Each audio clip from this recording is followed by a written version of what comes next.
স্বরাষ্ট্রমন্ত্রী সালাউদ্দিন আহমেদ সীমান্ত হত্যার সংজ্ঞা বদলে দিয়েছেন। তিনি বলেছেন যে ভারতের সীমানার মধ্যে ভারত কাকে মারলো না মারলো সেটা আসলে সীমান্ত হত্যা নয়। যেমন বাংলাদেশের সীমানার মধ্যে বাংলাদেশ কাকে মারবে বা না মারবে সেটাও সীমান্ত হত্যা নয়। স্বরাষ্ট্রমন্ত্রী ঠিক এই কথাটা বলেন নাই, কিন্তু তার কথার অর্থ কিন্তু ক্লিয়ার। কথাটার অর্থ হলো এটা যে জিরো লাইনে যদি কাউকে না মারে, যদি কাউকে মারে ভারত তার অভ্যন্তরীণ সীমানার মধ্যে, তাহলে সেটা সীমান্ত হত্যা নয়। একদিক থেকে স্বরাষ্ট্রমন্ত্রী সঠিক বলেছেন, আরেক দিক থেকে হলো স্বরাষ্ট্রমন্ত্রী, বিএনপি এবং বাংলাদেশের স্বাধীনতা বিরোধীরা এই জিনিসটা কিন্তু এত বছর এইভাবে বলেন নাই। আর আমাদের মুক্তিযুদ্ধের পক্ষে শক্তি কিন্তু আমরা এত সুন্দর একটা কথা আগে বলতে পারিনি। এই লেকচারে আমি দেখব কিভাবে আপনার এই বাংলাদেশের স্বাধীনতা বিরোধীরা বিভিন্ন বয়ান দিয়ে ভারত ঘৃণা, হিন্দু ঘৃণা জারি রেখেছে এবং বর্তমানে যে সরকার চালাচ্ছে, তার আগে ইউনূসের যে সরকার ছিল, তার আগে যে জঙ্গি উত্থান ছিল, এরা সবাই কিন্তু এমন ব্যবহার করছে এবং এদের নানান কথাবার্তা এবং এদের আচার আচরণ সবকিছু বাংলাদেশের মানুষকে যে যুগের পর যুগ বোকা বানানো হয়েছে, সেটা বাংলাদেশের মানুষের বোঝার একটা সুযোগ তৈরি হয়েছে। দেখুন, স্বরাষ্ট্রমন্ত্রীর এই বক্তৃতাটাকে আমি ভারতের আধিপত্য মেনে নেয়া এইভাবেও কিন্তু ব্যাখ্যা করতে পারি। বিষয়টা হলো জঙ্গিরা বাংলাদেশের স্বাধীনতা বিরোধীরা, স্বাধীনতা বিরোধীদের মধ্যে হলো যে সবচেয়ে বেশি বিখ্যাত এবং বেশি প্রভাবশালী হলো মৌলবাদী শ্রেণী এবং বিএনপি। তারা কিন্তু সব সময় ভারতের বিরুদ্ধে, হিন্দুদের বিরুদ্ধে ক্ষোভ ঘৃণা ঝেড়ে, যেটা আমাদের বারবার বলতে হবে যে যার মূল সূত্র, যার মূল বা রুট কজ ছিল 1971 সালে পাকিস্তানপন্থীদের পরাজয় এবং সেখানে ভারতের সহযোগিতা, এবং আরো রুটে যদি আমরা যাই, এই মূল সমস্যাটা এসে কিন্তু ভারতের যে দুটা রাষ্ট্র হয়েছিল, একটা মুসলমানদের জন্য একটা হিন্দুদের জন্য, এই দেশভাগ থেকে কিন্তু আমাদের মূল সমস্যাটা, যেটা থেকে আমরা কিন্তু এখন পর্যন্ত উত্তরণ ঘটাতে পারিনি। ফলে আমরা 1972 সালে বা 71-এ মুক্তিযুদ্ধের মাধ্যমে স্বাধীন রাষ্ট্র পেলেও আমরা কিন্তু রাষ্ট্রটাকে একচ্ছত্র বাংলাদেশের মুক্তিযুদ্ধের পক্ষে সাজাতে পারিনি, কারণ সমাজে রয়ে গিয়েছিল সেই পাকিস্তানপন্থী পরাজিত শত্রুরা, যাদেরকে বঙ্গবন্ধু খুব ক্ষমা করে দিয়েছিলেন এবং তারা যারা বঙ্গবন্ধুকে খুন করেছিল, যাদেরকে শেখ হাসিনা সমাজে আত্মীকরণ করতে চেয়েছিলেন, যারা প্রধানমন্ত্রী শেখ হাসিনার বিরুদ্ধে জঙ্গি উত্থান ঘটিয়েছে। এটা যদি আমরা পুরো জিনিসটা বিচার বিবেচনা করে দেখি যে আওয়ামী লীগ সরকারের বিরুদ্ধে যত ধরনের মিথ্যা প্রপাগান্ডা হয়েছিল 2024 সাল পর্যন্ত, তার মধ্যে তিনটা জিনিস ছিল, এখনো আছে, যে আওয়ামী লীগের সরকারের দুর্নীতি ছিল, আওয়ামী লীগ সরকার মানবাধিকার লঙ্ঘন করেছে, আওয়ামী লীগ সরকার বাংলাদেশকে ভারতের কাছে বিক্রি করে দিয়েছে, অর্থাৎ ভারতের আধিপত্যে থাকে আওয়ামী লীগ সরকার, ভারতের প্রোটেকশন। আজকে যদি আমরা পেছনের দিকে তাকাই, আমরা দেখব যে এই যে গুম খুনের অভিযোগ এবং দুর্নীতির অভিযোগ, এটা আসলে কোনো তেমন গুরুত্বপূর্ণ ছিল না। ভারতের বিরুদ্ধে যে অভিযোগ এবং ভারত ঘৃণা, হিন্দু ঘৃণা, ওটার সাথে আসলে এই দুটা মোমেন্টাম পেয়েছে। কিন্তু আমরা যদি সত্যিকারের তথ্য উপাত্ত নিয়ে বিশ্লেষণ করি, আমি অনেকবার বলেছি যে মানবাধিকার লঙ্ঘনে এবং অর্থনৈতিক দুর্নীতিতে আওয়ামী লীগ কিন্তু এখন প্রমাণিত হয়ে গেছে আমাদের সবার কাছে। শেখ হাসিনা সরকার ছিল, বিএনপি সরকার বলুন, বিএনপি সরকার আমরা 2001 থেকে 6 সালে দেখেছি, বিএনপি সরকারকে আমরা 1991 থেকে 96 সালে দেখেছি। দুর্নীতিতে আসলে বিএনপির সরকারগুলোর সাথে আওয়ামী লীগ পারবে না, যদিও বিএনপির বর্তমান সরকারের বিরুদ্ধে দুর্নীতির অভিযোগ এখনো উঠেনি, কারণ সরকার খুবই নতুন, কিন্তু প্রচুর চাঁদাবাজির অভিযোগ তো আছে তাদের বিরুদ্ধে গত 2 বছর ধরে, যেটা আবার দুর্নীতিরই নামান্তর। আর জঙ্গি স্বাধীনতা বিরোধীরা কি রকম দুর্নীতি করতে পারে একটা দেশের মধ্যে, এটা কিন্তু ইউনূসের সময় প্রমাণিত হয়ে গেছে। আমরা দেখেন, এই যে ছোট ছোট জঙ্গি, অল্প বয়সী জঙ্গিরা 10 কোটি 15 কোটি টাকা জেলা প্রশাসন থেকে নিয়ে গেছে, নিয়ে গিয়ে হয়তো 2-4 লাখ টাকা খরচ করেছে, বাকি টাকাটা মেরে দিয়েছে। বাংলাদেশে আগে কখনো কিন্তু 25 থেকে 35 বছর বয়সের মানুষ এত বেশি টাকা আত্মসাৎ করতে পারে নাই। এই যেটা হাসনাত, সার্জিস, নাহিদ, আসিফ ভুঁইয়া এবং এদের সব সাঙ্গপাঙ্গ যারা আছে তারা করেছে, এবং যেভাবে তারা এমনকি এত অল্প পয়সা আগে কখনো বিদেশে অর্থ পাচারের অভিজ্ঞতাও কিন্তু বাংলাদেশে কারো ছিল না, যেটাই আত্মঘাতী জঙ্গিগুলা করেছে।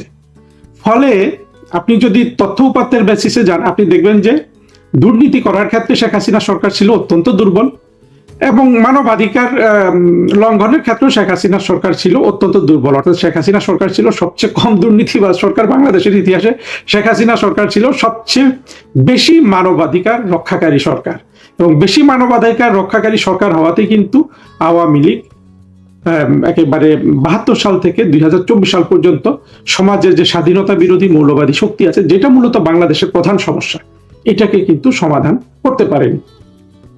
উল্টো স্বাধীনতা বিরোধীরা কিন্তু আওয়ামী লীগকে 2 বার ক্ষমতাচ্যুত করলো, এবং প্রত্যেকবার কিন্তু তাদের মূল এজেন্ডা এবং মানুষের মগজ ধোলাই করা, মানুষকে বোঝানো মূল কিন্তু শক্তি ছিল যে ভারতের কাছে বাংলাদেশকে বিক্রি করে দিয়েছে। এখান থেকে যদি আপনি দেখেন তাহলে কিন্তু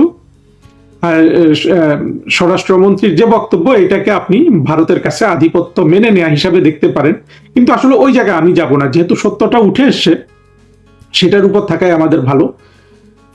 অবশ্য বিএনপি সরকারের আমরা অনেক স্মার্ট চাতুর্যের কাজ দেখেছি। একটা ছিল যে তারা জ্বালানি তেলের কৃত্রিম সংকট তৈরি করে তারা কিন্তু জ্বালানি তেলের দাম বাড়িয়ে দিল, ফলে সরকারের কিছু আর্থিক যোগান হয়েছে সরকার ক্ষমতা গ্রহণের পর থেকে।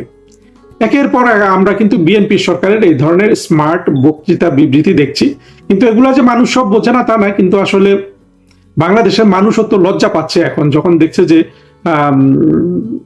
স্বরাষ্ট্রমন্ত্রী সীমান্ত হত্যার যে বক্তব্য দিয়েছেন, সেটার ক্ষেত্রে যে ফেলানির যে কেসটা, যেটা অবশ্যই অমানবিক, কিন্তু এটা তো ভারত সীমান্তের মধ্যে তাদের সীমানায় তারা কাঁটা তার দেয়, সে কাঁটা তারে ফেলানিকে ঝুলতে দেখা গেছে।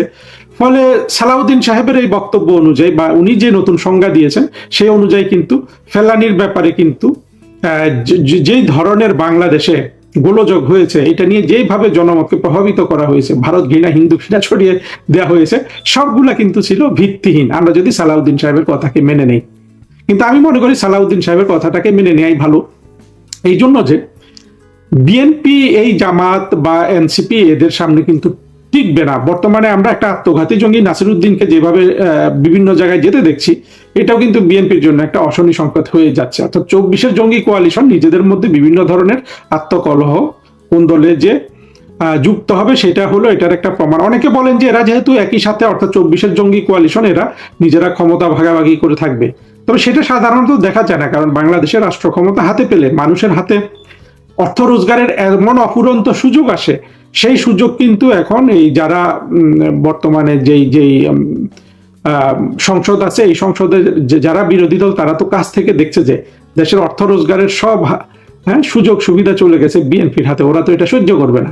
ফলে বিএনপিকে যে তারা খুব ইজি পাস দিবে সেটা নয়, কিন্তু বিএনপি যে জিনিসগুলা নিজেদের সংশোধন করছে, এটা তো বিএনপির জন্য একটা সংশোধনমূলক বক্তব্য ছিল এই সালাউদ্দিন সাহেবের বক্তব্য, সেগুলোতে আমাদের ভালোভাবে আমরা এগুলো যেন বাংলাদেশের মানুষকে বুঝাই যে দেখেন, এই জঙ্গি স্বাধীনতা বিরোধী বাংলাদেশকে পেছনের দিকে টেনে নেওয়ার যে শক্তিগুলো, এরা যে ভারত বিরোধিতা, আওয়ামী লীগের বিরুদ্ধে যে ভারত ঘৃণা এবং ভারতের আধিপত্যের যে অপপ্রচার চালাতো, এটা কিন্তু মূলত ভারত ঘৃণা প্রসূত, হিন্দু ঘৃণা প্রসূত, যেই ঘৃণা পৃথিবীর আর কোথাও কিন্তু দেখা যায় না।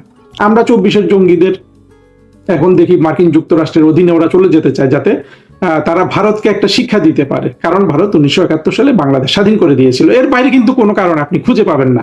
কিন্তু সারা পৃথিবীতে এই ভারত উপমহাদেশের, বিশেষ করে বাংলাদেশের জঙ্গিদের বাইরে যত ইসলামিক জঙ্গি সন্ত্রাসী আছে, তাদের কিন্তু 1 নম্বর শত্রু কিন্তু মার্কিন যুক্তরাষ্ট্র। আবার আপনি যদি আরেকটু গভীরে গিয়ে দেখেন, এই যে বাংলাদেশের যে শ্রেণীটা মূলত মৌলবাদী স্বাধীনতা বিরোধী শক্তি, এদের কিন্তু মার্কিন যুক্তরাষ্ট্র বন্ধু না, চীনও বন্ধু না, ভারতও বন্ধু না, রাশিয়াও বন্ধু না, পৃথিবীতে এদের কোথাও কোনো বন্ধু নাই, সৌদি আরবও এদের বন্ধু না। কিন্তু এরা 71-এর পরাজয়ের প্রতিশোধ গ্রহণের জন্য যেই ভারত ঘৃণা বাংলাদেশে ছড়িয়েছে, ভারত ঘৃণা এরা সকাল বিকাল সন্ধ্যা এইটাকে পুঁজি করে এরা এদের রাজনৈতিক সক্ষমতা বাংলাদেশে দেখায়, সেটা কিন্তু পৃথিবীর আর কোথাও কোনো জঙ্গিরা করে না। পৃথিবীর অন্যান্য দেশের মুসলিম জঙ্গিরা কিন্তু সব কিন্তু আমেরিকার বিরুদ্ধেই লেগে আছে। ফলে এটা একটা অদ্ভুত সিচুয়েশন বাংলাদেশে, যে ৭১-এর পরাজয়ের প্রতিশোধ নেওয়ার জন্য মিথ্যা বানোয়ার সব ধরনের বয়ান তৈরি করা ভারতের বিরুদ্ধে, এবং ধর্মকে যেহেতু সহজে ব্যবহার করা যায় সেটা করে এই স্বাধীনতা বিরোধীরা মাঝে মাঝেই বারবার এবং সাফল্যের সাথে কিন্তু এগুলা ব্যবহার করে আমাদের মুক্তিযুদ্ধের মূল ধারাকে পরাজিত করে। সেই জায়গায় সালাউদ্দিন সাহেব যেই বক্তব্য দিয়েছেন, এতে আমি নিশ্চিত বাংলাদেশের অনেক মানুষ অবশ্যই তারা যদি একটু বিবেচনা করে দেখেন, তারা যে কারণে আওয়ামী লীগের বিরোধিতা করেছে বা জঙ্গিদের সাথে গেছে তার জন্য লজ্জা পাবেন।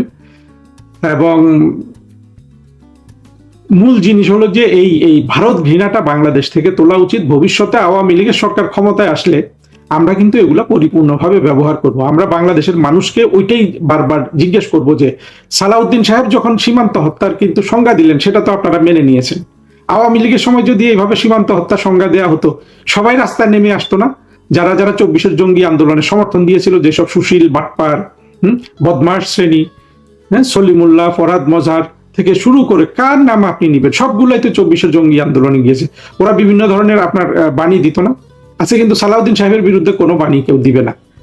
এর কারণ হলো একটা অংশের মুখ সালাউদ্দিন সাহেব এমনি বন্ধ করে দিয়েছেন, কারণ হলো সালাউদ্দিন সাহেবরা তো তাদেরই প্রতিনিধিত্ব করেন। আর একটা হলো যে এখন তারা বাণীটা দিবে কার বিরুদ্ধে? অবশ্য বিএনপির বিরুদ্ধে দিবে। পিনাকিরা এখনো সালাউদ্দিন সাহেবকে তো ওনারা পিনাকি যারা যারা জামাতের সমর্থক আছে এরা তো শিলং সালাউদ্দিনই বলে।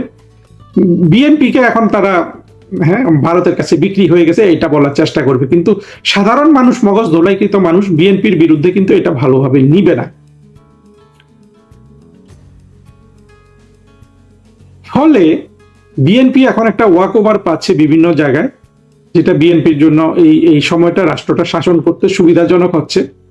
কিন্তু বিএনপি যেহেতু কোনো ধরনের রাজনৈতিক সমঝোতায় বিশ্বাস করছে না, আসছে না, ফলে এই ধরনের ছোট ছোট কৌশল দিয়ে বিএনপি কিন্তু বেশি দিন টিকে থাকতে পারবে না। আমার কেন জানি মনে হচ্ছে ২৪-এর জঙ্গিরা এই মুহূর্তে চাচ্ছে বিএনপিকে ক্ষমতাচ্যুত করতে। ওরা আসলে একবার রাষ্ট্র শাসনের স্বাদটা পেতে চায় সরাসরি। ওই যে ২৪-এর মানে ইউনূসের সময় যেটুক স্বাদ পেয়েছে সেটা তাদের জন্য তাদের স্বাদ পূরণ করেনি, কিন্তু সেই সুযোগ আসলে জঙ্গিরা পাবে না। বাংলাদেশ যেইভাবে ভূরাজনৈতিক ভাবে যেই আষ্টে পৃষ্ঠে বাংলাদেশের স্বাধীনতা, সার্বভৌমত্ব মার্কিন যুক্তরাষ্ট্রের হাতে বাধা পড়ে আছে, এবং মার্কিন যুক্তরাষ্ট্র যেহেতু বাংলাদেশের প্রতি কোনো সহানুভূতির দৃষ্টিতে এগিয়ে আসেনি, যেটা বাণিজ্য চুক্তি করার মধ্য দিয়ে আমরা দেখতে পেলাম, এই একটা কঠিন অবস্থা থেকে বিএনপির উত্তরণের কোনো পথ নাই। এই উত্তরণ একমাত্র আওয়ামী লীগ করতে পারে, বাংলাদেশের মূলধারা করতে পারে। তবে ভবিষ্যতে এই যে ভারত ঘৃণা, হিন্দু ঘৃণা, এগুলোকে এক তুড়ি মেরে সালাউদ্দিন সাহেবরা যেভাবে উড়িয়ে দিচ্ছে, এবং তাতে আমরা যেই এক্সপিরিয়েন্স পাচ্ছি, আমরা যেই বুদ্ধি পাচ্ছি, এগুলা কিন্তু আমরা মুক্তিযুদ্ধের সরকার পুনঃপ্রতিষ্ঠিত হওয়ার পর আমরা কিন্তু ১০০% আমরা এগুলোকে ব্যবহার করব। এবং আর যারা এই ধরনের ভারত ঘৃণা, হিন্দু ঘৃণার নামে যারা এখন বিএনপির সময় কোনো কথা বলছে না, তারা যখন আওয়ামী লীগের সময় আবার নতুন এসব বয়ান নিয়ে হাজির হবে, তাদের প্রতি আমরা কিন্তু অত্যন্ত কঠোর হব, একেবারে কঠোর থেকে কঠোরতম হব এতে করে, এবং এই কঠোরতার মধ্য দিয়ে আমরা নতুন বাংলাদেশকে গড়ব। রবিন খুদা নামে এক বাংলাদেশি অস্ট্রেলিয়ান ব্যবসায়ী ভারতে $30 বিলিয়ন বিনিয়োগ করতে যাচ্ছে। চিন্তা করতে পারেন? ভাবুন তো, যদি তারেক রহমানের বাংলাদেশ আগামী 5 বছর $30 বিলিয়ন বিনিয়োগ পেত শুধু একটা কোম্পানি থেকে, কেমন হতো তার জন্য চিন্তা করুন তো। এই বিষয়টা যে একজন বাংলাদেশি বংশোদ্ভূত বিজনেসম্যান ভারতে বিনিয়োগ করছে, বাংলাদেশে বিনিয়োগ করছে না, বিষয়টা কতটা গুরুত্বপূর্ণ এবং কেন সে বাংলাদেশে বিনিয়োগ না করে ভারতে বিনিয়োগ করছে, সেটা নিয়ে এই আলোচনা। দেখুন, প্রতিদিন কত ঘটনাই তো ঘটে, সোশ্যাল মিডিয়াতে আসে, পত্রিকায় আসে। পত্রিকা যদিও এখন নাই, বাংলাদেশে মিডিয়া উধাও হয়ে গেছে শেখ হাসিনা সরকারের পিছিয়ে যাওয়া বা শেখ হাসিনা সরকার সরে যাওয়ার পর থেকে বাংলাদেশে কিন্তু মিডিয়া উধাও হয়ে গেছে। ফলে এই যে খবরগুলো, এগুলোর তাৎপর্য নিয়ে কেউ লিখবে না, আর লেখার সাহসও তাদের নাই, কিন্তু আমাদের এটা বলে যেতে হবে। রবিন খুদা, উনি বাংলাদেশে পড়াশোনা করেছেন, বাংলাদেশে জন্ম, অস্ট্রেলিয়াতে গিয়ে বড় ব্যবসায়ী হয়েছেন। আমরা নরেন্দ্র মোদীর সাথে উনি দেখা করে যে খবর তৈরি হয়েছে তাতে যেটা দেখেছি, এমনকি নরেন্দ্র মোদী সাহেবের যে prime ministers of PMO India আছে, ওই টুইটার থেকেও এটা টুইট করা হয়েছে যে আগামী 5 বছর অর্থাৎ 2030 সাল পর্যন্ত এই রবিন খুদার কোম্পানি 5 গিগাওয়াট ডেটা সেন্টার তৈরি করবে ভারতে। 5 গিগাওয়াট ডেটা সেন্টার, চিন্তা করতে পারেন? এর মানে হলো উনি যে ডেটা সেন্টারটা তৈরি করবেন ওখানে, সেটা চালানোর জন্য শুধু 5 গিগাওয়াট অর্থাৎ 5000 মেগাওয়াটের ইলেকট্রিসিটি লাগবে। যে শক্তিশালী কম্পিউটার সেখানে বসানো হবে, সার্ভারগুলো বসানো হবে, সার্ভারও কিন্তু এক ধরনের কম্পিউটার, এবং সেখান থেকে যা যা নিয়ন্ত্রণ করা হবে, আমরা নিত্যদিন যেসব অনলাইন যা কিছু ইউজ করি, আপনার ওয়েবসাইট ইত্যাদি যা কিছু আছে, সব অনলাইন সার্ভিসগুলো,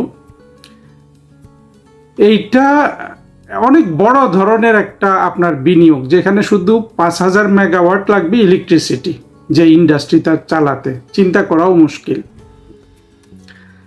একজন বাংলাদেশি এত বড় ব্যবসায়ী হয়েছেন, অস্ট্রেলিয়ার একজন অন্যতম ধনী ব্যক্তি হয়েছেন, এটা তো আমাদের গর্বের বিষয়। সাধারণত আমাদের বাংলাদেশিরা বিদেশে যারা যায়, তারা কিন্তু এরকম ধনী হওয়ার দিকে মনোযোগ আছে, কিছু কিছু হয়, কিন্তু এত বড় বিনিয়োগের সক্ষমতা অর্জন করেছে এমন বাংলাদেশের নাম কিন্তু আমরা শুনি না। এটা সাধারণত ভারতীয়দের শোনা যায়, এবং সবচেয়ে বেশি চাইনিজদের। আপনারা জানেন কিনা জানি না, চীন যে আজকে এত বড় ধনী হয়েছে, চীনে কিন্তু মূল বিনিয়োগ করেছে এই চাইনিজ প্রবাসীরা আর কি। চাইনিজরা যারা বিদেশে চলে গিয়েছিল, মার্কিন যুক্তরাষ্ট্র থেকে ফিরে এসেছে, এবং চীনে অনেক বিনিয়োগ করেছে তাইওয়ানের মানুষরা। যখন ডেং জিয়াওপিং চীনকে অর্থনীতির জন্য উন্মুক্ত করে দেন। চীন বা ইন্ডিয়ার তুলনায় বাংলাদেশিরা সাধারণত যারা বিদেশে যায়, এবং দুঃখের বিষয় হলো যে বেশিরভাগই হলো মৌলবাদী, যারা মোটামুটি অর্থনীতিতে ভালো করে আর কি, ওরা বাংলাদেশে অনেকে বিনিয়োগ করে আপনার মৌলবাদ শিল্পে, ব্যাংক ট্যাঙ্ক এগুলোতে। কিন্তু আমরা এখন পর্যন্ত কোনো বাংলাদেশিকে দেখি নাই যে বাংলাদেশে এসে অর্থ বিনিয়োগ করতে। বাংলাদেশে অর্থ বিনিয়োগ করা এমনিতেই কঠিন আসলে। এটা যে প্রবাসী বাংলাদেশিদের তো আসলে বিনিয়োগ করার মতো কোনো সামর্থ্যই নাই। এই যে একজনের সামর্থ্য হয়েছিল আমরা জানলাম, আমরা কিন্তু তার বিনিয়োগটা বাংলাদেশে আনতে পারলাম না, সেটা নিয়ে নিল ভারত। এটা আমাদের জন্য দুর্ভাগ্য, ঠিক আছে, কিন্তু এর পেছনের কারণটা আমাদের জানা দরকার। পেছনের কারণটা হলো আর কিছুই না, জঙ্গিবাদ। আমরা এই 2024-এর জঙ্গি উত্থানের পর থেকে, আমি বলেছি, আমার সাথে আরও কিছু আমাদের সহযোদ্ধারা বলছেন, এই জিনিসটা আপনারা বোধহয় কানে নিচ্ছেন না, যে যেখানে জঙ্গি আছে সেখানে বিনিয়োগ হয় না, বিদেশি বিনিয়োগ হয় না। যেখানে আপনার বাংলাদেশে যে ধরনের জঙ্গি আছে, সেই ধরনের জঙ্গি যদি বাংলাদেশে থাকে, বাংলাদেশে আপনার কোনো ধরনের বৈদেশিক বিনিয়োগ হয় না। এটা এমন নয় যে বিদেশি বিনিয়োগ তো দূরে থাকুক, আপনার যুক্তরাষ্ট্র এসে এখানে বিনিয়োগ করবে, জাপান, দক্ষিণ কোরিয়া এসে বিনিয়োগ করবে, যা করেছিল এরা তো চলেই যাবে। এমনকি বাংলাদেশি ব্যবসায়ীরাও কিন্তু বাংলাদেশে বিনিয়োগ করবে না। 2024-এর জঙ্গি উত্থানের পর যা যা হচ্ছে, যে ধারাবাহিকতা চলছে, আমরা এটাও বলতে পারি যে বাংলাদেশে কখনোই কিন্তু আপনার আশানুরূপ ফরেন ইনভেস্টমেন্ট, যেটাকে বলে ফরেন ডাইরেক্ট ইনভেস্টমেন্ট, সেটা সেরকম কিন্তু কখনো হয় নাই। এবং না হওয়ার পেছনেই কারণটা ছিল যে বাংলাদেশে সবসময় জঙ্গিবাদটা ব্যাকগ্রাউন্ডে কাজ করেছে। আমরা দেখেছি শেখ হাসিনা সরকারের সময়ও কিন্তু হলি আর্টিজানে হামলা হয়েছে। তারপরে একে বলতে হাসি পেয়ে যাচ্ছে তারেক রহমানের, মানে এই লোক যে কী করবে, তার যে 2001 থেকে 2006 সরকার ছিল, সে সময় হয়েছে না 63 জেলায় আপনার একমাত্র পার্বত্য চট্টগ্রাম ছাড়া সব জেলায় একসাথে আপনার বোমা ফাটিয়েছে। হ্যাঁ, বাংলা ভাই, তারপরে শায়ক আব্দুর রহমান, এদের উৎপাত হয়েছিল না। দেখেন এই তারেক রহমানটা মানে আমি তো আসলে কোনো কূটনীতির শব্দ ব্যবহার করি না, বোধহয় ভুলেও যাচ্ছি কূটনীতির শব্দ। এরা যে কত বেকুব, এইটাই তার প্রমাণ। আপনি যখন একটা সরকার চালান, আপনি তো জঙ্গিবাদ আগে নিয়ন্ত্রণ করবেন, কারণ জঙ্গিবাদ থাকলে বিনিয়োগ আসে না। আপনার তো না আরও অসংখ্য কারণ আছে বিনিয়োগ না আসার, সেগুলো আপনি সমাধান করতে পারেন, কিন্তু জঙ্গিবাদ হলো সবচেয়ে বড় কারণ। এবং আরও মজার বিষয় কি জানেন, ওই সময় 2001 থেকে 2006 সালে বিনিয়োগ বোর্ডের চেয়ারম্যান ছিল এই কিছুদিন ছিল বাংলাদেশের সবচেয়ে বড় জঙ্গি, এখন যে আমার দেশের সম্পাদক এই মাহমুদুর রহমান। এই লোক একসময় জ্বালানি উপদেষ্টা ছিল, তার আগে সে কিন্তু এই বিনিয়োগ বোর্ডের বা প্রাইভেটাইজেশন, যে এখন ভুলে গেছি, দুটোই বিনিয়োগের সাথে সম্পর্কিত। প্রাইভেটাইজেশন করলেও তো আপনি যদি ছেড়ে দেন সেগুলো বিদেশিরা কিনতে পারে, অর্থাৎ এই লোক ছিল এই অর্থনীতির একটা গুরুত্বপূর্ণ খাতে, সে ছিল প্রধানমন্ত্রী খালেদা জিয়ার উপদেষ্টা। আপনার কত ধরনের চিন্তাহীন মানুষ আমাদের এই বিএনপি সরকারগুলো, যাকে আমি অত্যন্ত সম্মানের চোখে দেখার চেষ্টা করি। তারা এই বাংলা যে পরবর্তীতে he turned out to be the vilest jihadist in Bangladesh, এই মাহমুদুর রহমান তাকে করেছিল। যা হোক, তারপরেও বিএনপি সরকার, তারপরে 1/11, তারপরে প্রধানমন্ত্রী শেখ হাসিনার সরকার, মুক্তিযুদ্ধের পক্ষের সরকার, এবং তাদের যেহেতু আপনার একটা অসাম্প্রদায়িকতার প্রতি এক ধরনের আপনার লিখিত কমিটমেন্ট আছে আমাদের মুক্তিযুদ্ধের পক্ষের, সেই জন্য শেখ হাসিনা সরকার জঙ্গিবাদকে যথেষ্ট দমন করেছিল, যেগুলোকে আবার পিনাকি, ইলিয়াস, মাহমুদুর রহমানরা এখনও টিটকারি মারে যে শেখ হাসিনা নাটক করেছে। হ্যাঁ, এখানে আইজিপি, যিনি এখন অবশ্য যাকে অ্যারেস্ট করা হয়েছিল, আইজিপি শহীদুল হক একটা কথা বলেছিলেন যে শেখ হাসিনা ওনাকে বলেছিল যে তোমরা নাটকটা আমার বাড়ির এত কাছে করলাম। এইটা আসলে আমি যেটা বুঝেছি, এটা নিয়ে আমি তো আসলে পুলিশ অফিসারদের সাথে আমার একটু মেলামেশার সুযোগ হয়েছিল। এইটা ছিল পুলিশের একটা অভ্যন্তরীণ কোন্দল বলতে পারেন, অর্থাৎ কোন পুলিশ অফিসার কত জঙ্গি ধরতে পারে, আইজিপি কত ধরতে পারে, মনির সাহেব কত জঙ্গি ধরতে পারে, এইটা ওনাদের মধ্যে একটা প্রতিযোগিতা ছিল। এই প্রতিযোগিতাটা আবার রাষ্ট্রের জন্য ভালো ছিল। এই প্রতিযোগিতাটাকে আমার ধারণা আইজিপি শহীদুল হক, তিনি যেহেতু মনির সাহেবের অনেক সাফল্য ছিল জঙ্গি দমনে, সেইখানে উনি এটাকে ঈর্ষাবশত ওই কথাটা বলেছেন, যেটাকে আবার কনক সারোয়াররা, অর্থাৎ যারা মৌলবাদী যেসব আপনার প্রপাগান্ডিস্ট ছিল, ওরা ওই কথাটাকে টেনে নিয়ে বলেছে যে শেখ হাসিনার সময় জঙ্গি ধরার নাটক হতো। এটা নিয়ে ইলিয়াস প্রচুর ভিডিও করে। এরা সত্য কথা হলো শেখ হাসিনা সরকার জঙ্গিদের কন্ট্রোলে রাখতে পেরেছিলেন এবং পৃথিবীতে একটা মেসেজ দিতে পেরেছিলেন যে এই দেশে যদিও জঙ্গির পোটেনশিয়াল আছে, প্রচুর পোটেনশিয়াল জঙ্গি আছে, শেখ হাসিনার হাতে বাংলাদেশটা নিরাপদ এবং একমাত্র তিনি জঙ্গিদের কন্ট্রোলে রাখতে পারেন। ফলে তখন কিন্তু বাংলাদেশে বিদেশি বিনিয়োগ হচ্ছিল, আপনার ইপিজেড হচ্ছিল। যে ইপিজেড শেখ হাসিনা করেছেন, তারেক জিয়া এসে বললেন যে উনি কুমিল্লাতে ইপিজেড করবেন, অর্থাৎ ওনারা ওয়েল ইনফর্মডও না। আমি আসলে নিন্দা করতে বসি নাই, নিন্দা চলে আসে। আসলে দেশটা তো আমাদের, কিভাবে আপনার এই জঙ্গি উত্থানে দেশটা শেষ হয়ে গেল, তখন কষ্ট লাগে, তখন আসলে ক্ষোভ বের হয়ে যায় বিএনপির বিরুদ্ধেও। কারণ বিএনপি তো আসলে এই 24-এর জঙ্গি কোয়ালিশনের আপনার সদস্য, হ্যাঁ, বৃহত্তম পার্টনার। সবচেয়ে বেশি শক্তি তো বিএনপি দিয়েছে এবং তারাই তো দাবি করেছিল একসময় তারেক রহমানকে তো সবাই মাস্টার মাইন্ডই দাবি করেছিল। যা হোক, মাস্টার মাইন্ড তারেক রহমান হোক কিংবা ইউনুস হোক কিংবা মাহফুজ আলম হোক, যেটা হয়ে গেল বাংলাদেশটা পুরোপুরি আপনার 2024-এ জঙ্গিদের দখলে চলে গেছে। একটা জিনিস আপনাদের বুঝতে হবে, জঙ্গিদের সারা পৃথিবীতে কেউ পছন্দ করে না। আপনার বাংলাদেশের ফরহাদ মজহার, সলিমুল্লাহ খান, কিংবা প্রথম আলো ডেইলি স্টারের সম্পাদক মতিউর রহমান, মাহফুজ আনাম, কিংবা এই যে বদমাস সম্পাদক আছে মতিউর রহমান চৌধুরী, এরা জঙ্গিদের পছন্দ করলে তো আপনার এমন নয় যে জঙ্গিদের দোষ চলে যাবে। বদরুদ্দিন উমর কিংবা তার শাগরেদ নুরুল কবির, এরা যদি জঙ্গিদের ভালোবাসে, তাহলে কি বাকি পৃথিবী জঙ্গিদের ভালোবাসবে না তো?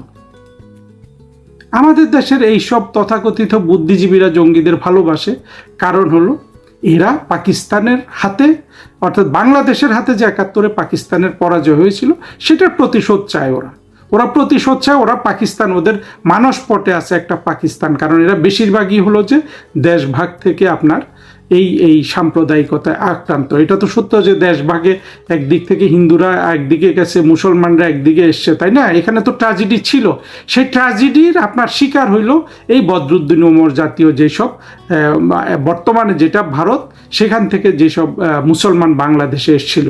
ফলে ওদের মনে যে ঘৃণাটা হিন্দুদের প্রতি জন্মেছিল, ওরা নাস্তিক এবং আপনার অসাম্প্রদায়িক নিজেরা মনে মনে ভাবলেও এই ভারতের প্রতি ঘৃণাটা কিন্তু ওদের রয়ে গেছিল।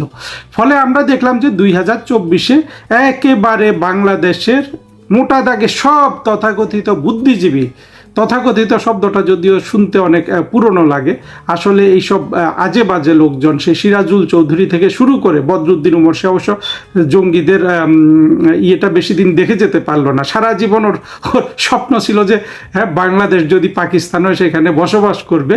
কিন্তু বদরুদ্দিন উমরের দুর্ভাগ্য যে অল্প, মানে ওর যেহেতু অনেক বয়স হয়ে গিয়েছিল, তার এই জঙ্গিরা দেশটা দখল করলো, বদরুদ্দিন উমরও মরে গেল। আমি নিশ্চিত বদরুদ্দিন যদি এখন বেঁচে থাকতো সে অনেক খুশি হতো। সে ওই মাহমুদুর রহমানের আমার দেশে অনেক কলাম লিখতো এবং জঙ্গিদের অনেক প্রশংসা করত এবং বলতো যে বাংলাদেশ এখন কিন্তু তার কাঙ্ক্ষিত লক্ষ্যে পৌঁছে গেছে, একটা বাংলাদেশ যেরকম হওয়ার সেটা হয়ে গেছে। এইটা বলে বলে এই বদরুদ্দিন উমর কিন্তু পত্রিকায় আপনার কলাম লিখতো। যা এখন করছে, যেগুলা বেঁচে আছে, সেই নুরুল কবির, সলিমুল্লাহ খান, ফরহাদ মজহাররা। কিন্তু দেখেন, আমি সবাইকে একটা প্রশ্ন করতে চাই, এই যে জঙ্গিদের কারণে, এগুলো তো আমরা অনেক ব্যাখ্যা করেছি, আজকে আর করতে চাচ্ছি না। আমি শুধু এই বিনিয়োগের বিষয়টা বলতে চাই। আপনি যতভাবে এই বিষয়টাকে আপনারা ব্যাখ্যা করুন, জঙ্গি থাকবে, বিনিয়োগ আসবে না, এই ব্যাপারে কিন্তু আর কোনো কথা বলার কোনো আপনার স্কোপ নাই। কিন্তু আমাদের এখানে সমস্যা হলো কি জানেন, আমাদের সমাজের একটা বড় অংশ এই 2024-এ যে জঙ্গি উত্থান হলো, এটাকে জঙ্গি উত্থানই তারা বলতে চায় না। আপনি যদি জঙ্গি উত্থান না বলেন, তাহলে কি এই যে এক ভদ্রলোক আজকে $30 বিলিয়ন নিয়ে ইন্ডিয়াতে বিনিয়োগ করছে, রবিন খুদা, আপনি যদি 24-এর জঙ্গি উত্থানকে জঙ্গি উত্থান না বলেন, তাহলে কি রবিন খুদা টাকা নিয়ে বাংলাদেশে বিনিয়োগ করবে? কারণ সিচুয়েশনটা তো হলো যে জঙ্গিরা আপনার দখল করেছে বাংলাদেশ। সত্য হলো যে জঙ্গিরাই এখন বাংলাদেশে আপনার সবচেয়ে, জঙ্গিরা আসলে বাংলাদেশকে এখনো শাসন করছে, তারেক রহমানের হাত দিয়ে, কখনো আপনার ইউনুসের হাত দিয়ে। দেখেন নাই তারেক রহমান বউ বাচ্চা নিয়ে যে সিনেমা ঢাকায় দেখেছে, আসলে এগুলো হাসি রাখা যায় না কেন জানেন? এই জিনিসগুলো অনেক কষ্টের, কিন্তু আসলে আবার আরেক দিক থেকে দেখলে এই যে আমাদের শিশুতোষ জিনিস চলছে, আপনার সরকার প্রধান বলেন, রাজনৈতিক দল বলেন, বুদ্ধিজীবী বলেন, এদের যে মগজে সত্যিকার অর্থে কোনো আলো নাই, সেটা ভাবলে আবার হাসি পায় এই জন্য যে এরা সমাজে এত বেশি প্রভাব বিস্তার করে ফেলেছে এবং সমাজটা ধ্বংস হয়ে যাচ্ছে, কিন্তু এই লোকগুলা কিন্তু কোনো কিছু দায়িত্ব নিচ্ছে না। আপনি এটাকে জঙ্গি উত্থান বলেন নাই, সবাই বলেন নাই তো, কেউ বলে নাই।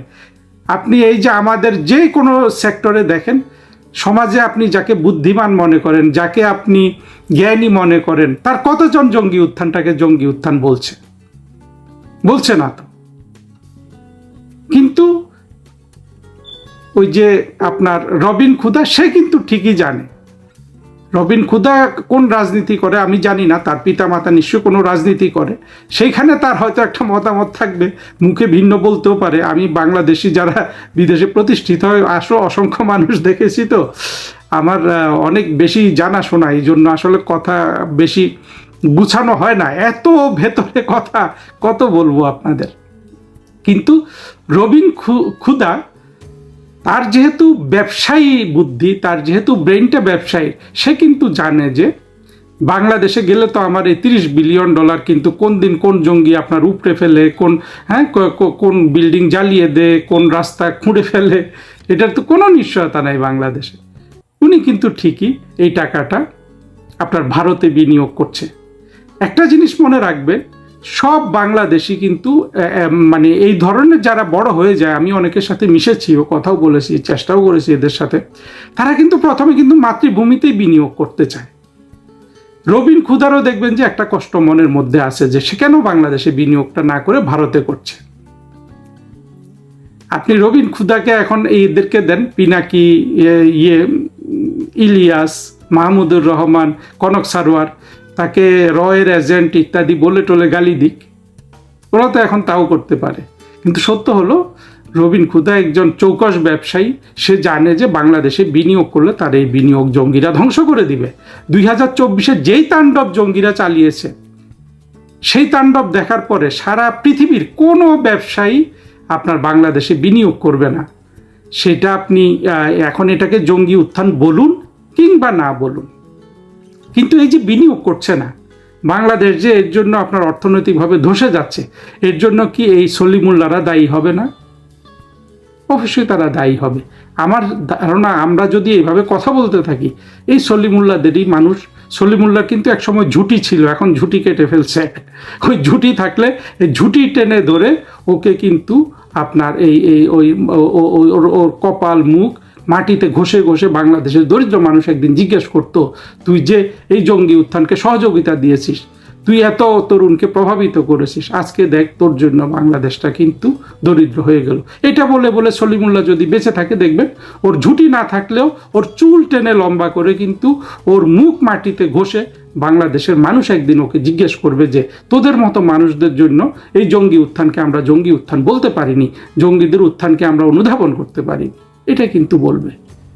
শেষ কথাটা বলি, দেখেন, বাংলাদেশে বিনিয়োগ একদমই আসবে না। আপনি তারেক রহমান, আপনারা মনে মনে চিন্তা করুন না, তারেক রহমান প্রধানমন্ত্রীর চেয়ারে বসে আছে আর শেখ হাসিনা প্রধানমন্ত্রীর চেয়ারে বসে আছে, কি মনে হয় আপনাদের কাছে? মনে হয় না যে একটা বট গাছ আর একটা হলো আপনার ছোট একটা একটা একটা কি বলবো, একটা লতা গাছ, এমন মনে হয় না? পুঁই শাক আর বট গাছ মনে হয় না? আপনারা নিজেরা চিন্তা করুন না। ওই রকম যদি নেতা থাকে শেখ হাসিনার মতো, ওই রকম আপনার সাহসী, ওই রকম আপনার প্রজ্ঞাবান, ওই রকম জাতীয়তাবাদী, ওই রকম দেশপ্রেমিক, তখনও কিন্তু আপনার বিদেশি বিনিয়োগ টানে, যেটা শেখ হাসিনার আমলে হয়েছিল। তারেক রহমানের আমলে সেটা হবে না। আর জঙ্গিবাদ যেভাবে এসছে তার কারণে আরও হবে না। বাংলাদেশ যে অত্যন্ত দরিদ্র হয়ে যাচ্ছে, এটা কি আপনারা এখনো বোঝেন না? এখনো কি আপনারা জঙ্গিদের বিরুদ্ধে উঠে দাঁড়াবেন না? দেখেন, আমাদের দায়িত্ব হলো কথা বলা। আপনারা আমাদের কথা যদি পছন্দ না করেন, আমাদের কথাকে যদি গুরুত্ব না দেন, আপনারা যদি উঠে না দাঁড়ান, ক্ষতিটা কার হবে? দরিদ্র হবে বাংলাদেশের মানুষ, সাধারণ মানুষ। তবে আমার বিশ্বাস সবাই কিন্তু একদিন জঙ্গিদের কাছে জবাব চাইবে, এবং জঙ্গিবাদের অধ্যায় আমার ধারণা বাংলাদেশে শেষ হতে চলেছে। এবং আজকের বিষয়টা আমার কাছে গুরুত্বপূর্ণ, এই যে আমি গত 1.5 বছর ধরে একটা কথা বলে আসছি, যে বাংলাদেশে 2024-এর জঙ্গিরা যতদিন আপনার তাণ্ডব করে বেড়াবে, দেখেন না নাসিরউদ্দিন চৌধুরী, নাসিরউদ্দিন পাটোয়ারি, সার্জিস হাসনাত, এরা বাংলাদেশে দাপড়ে বেড়াচ্ছে না? সেখানে রুবিন ফারহানা কি হালে পানি পাচ্ছে না তো? হ্যাঁ, তারেক রহমান ছবি দেখে, সেই ছবি কিন্তু জঙ্গিরা সিনেমা বন্ধ করে দেয়, আবার সেই সিনেমা বানিয়েছে আবার লালবদর জঙ্গিরা। কত জটিল না পরিস্থিতি! এই অবস্থায় কেউ কিন্তু বাংলাদেশে বিনিয়োগ করবে না। এখানে আমি কিন্তু আওয়ামী লীগের যারা কর্মী, আজকে যারা আপনারা রক্ত দিচ্ছেন, যারা শ্রম দিচ্ছেন, যারা কষ্ট করছেন, যারা এই তারেক রহমানের, ইউনুসের, জঙ্গিদের অত্যাচার, তাদের পুলিশের অত্যাচার সহ্য করছেন, হ্যাঁ, আমাদের সকল মাইনরিটিস, হিন্দু সম্প্রদায় যারা আজকে কষ্ট করছেন, তাদের জন্য এটা কিন্তু সুখবরও। তারেক রহমানের পক্ষে, ইউনূসের পক্ষে, 2024-এর জঙ্গিদের পক্ষে বাংলাদেশের অর্থনীতি কোনোভাবেই সঠিক পথে রাখা সম্ভব না। বাংলাদেশকে এরা ফকির বানিয়ে ফেলবে।